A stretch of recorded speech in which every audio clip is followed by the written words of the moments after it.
So we're going to look at normals passes. They're one of those things that it's almost impossible to explain without showing someone a picture. So we're going to jump into the render settings. I'm going to create some normals, and I'm also going to create some bump normals. As usual, I'm going to delete the bump from the name, the bump from the name of the bump normals, and there we go. So we have normals and bump normals.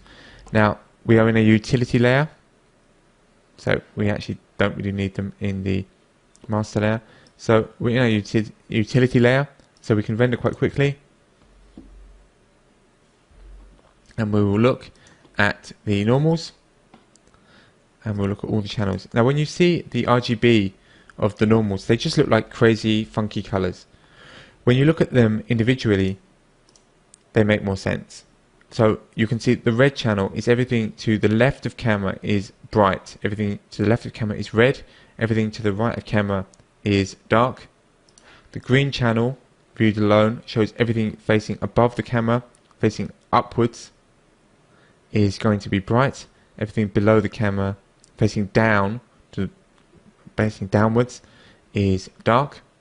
The blue channel, everything facing towards the camera is blue, and everything facing to the sides of camera is dark.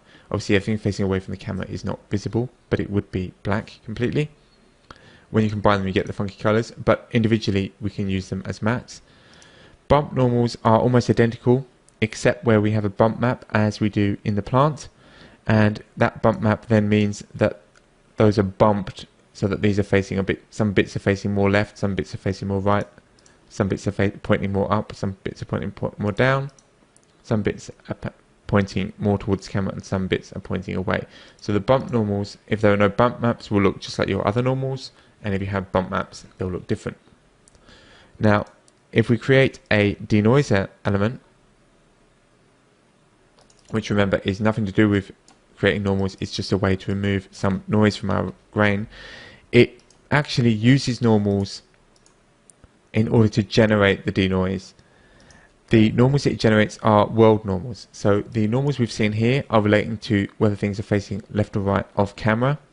World normals, which you don't have an explicit way to create, but which are created as part of the denoiser algorithm, are in fact related to the world. So left and right of camera, left and right of the world. Now if the camera were pointing the other way, they would no longer look similar to our camera normals. Of course, they're more or less lined up on the y-axis. So if I find my normals, then you'll see they're quite similar, but a little bit different in the quantity. Oops, world normals. If I go into the green channel, everything pointing upwards in the world and downwards in the world. Again, if our camera, for example, is from a plane looking down, then that's not going to look anything like our camera normals. And that's what we see with the blue channel. So the blue channel on the normals, everything pointing towards the camera is blue, and everything pointing away from camera is black. But our world normals are based on the z-axis. Everything is pointing along the z-axis is blue, and everything pointing along the away from it is black. But of course our z-axis, if I just create a move node, you can see that our z-axis isn't quite aligned to the camera, because our camera is pointing at a 45-degree angle, and so this one is slightly different. This can be used just as well in Nuke as the other kind of normals. They will give you slightly different results, but they're perfectly valid and they're generated automatically. So that gives us an overview of normals. We're now going to take our normals into Nuke and we're going to see what we can do with them. So I've put us back into Nuke. We have our render and I have my utility path. I've shuffled out the normals. Now of course we can view the individual channels. The red, remember, is our left of camera, right of camera. Green is above, up and down, and blue is towards and away. What I've done is I've shuffled these into individual shuffles, so they effectively can be used easily as masks. Now you can use the channels, but I thought this was a little bit clearer to demonstrate. So what I've done is I'm going to create a grade node here, and what we're going to do with this grade node is I'm just going to really crank up the the gain on it. Obviously that's affecting everything. And if I take this mask toggle and I plug that into our red, remember that's our left of camera, right of camera, so you can see that everything facing to the left of the camera, to the left of screen, is getting brighter. It's being affected by the mask. Everything facing the other way is not being affected by the mask. Of course I can invert the mask. There you go. And do it the other way around.